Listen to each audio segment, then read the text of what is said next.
you're hosting a party for friends or family, punches can be a lifesaver because you can prep them ahead of time, put them out, and let people serve themselves. So you can actually hang out and enjoy the party instead of just being the bartender for the group. The only new equipment you'll really need is a punch bowl and some kind of ladle. In a pinch, a glass mixing bowl will work too.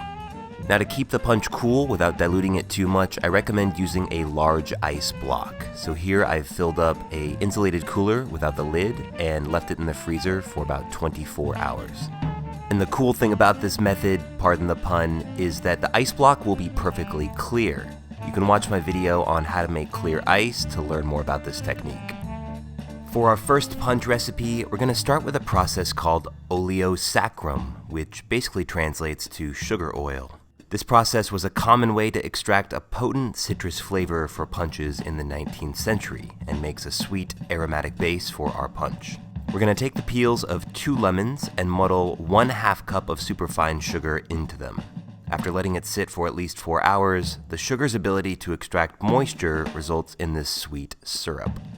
We're going to muddle everything one final time and then stir in 4 ounces or 120 mils of fresh lemon juice. To that, we're going to add 16 ounces or about half a liter of apple brandy.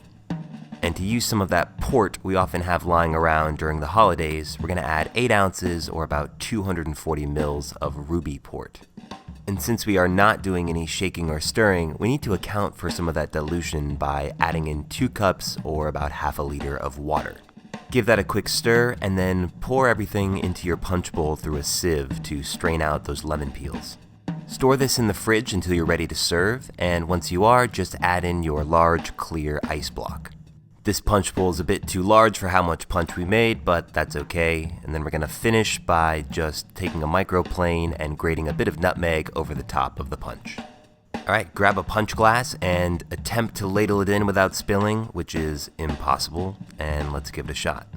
This punch is fantastic. The richness from the port balances really well with the lemon and apple, and that nutmeg on the nose is awesome. Our second punch is going to be a little more festive because we're going to use some bubbly.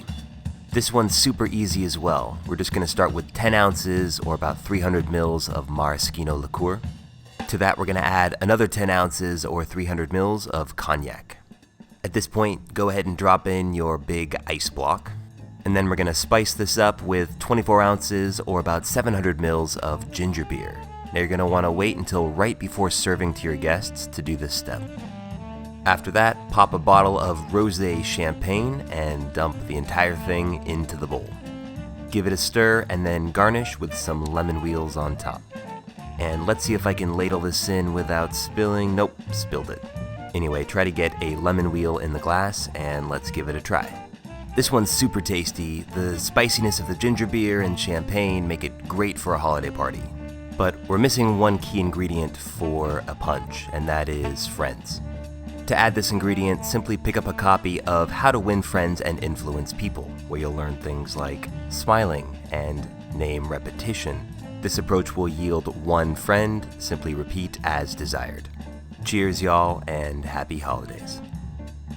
If you're looking for an eggnog recipe for this time of year, I highly recommend checking out my video on spiked eggnog using Jeffrey Morgenthaler's recipe. It is super easy and absolutely delicious.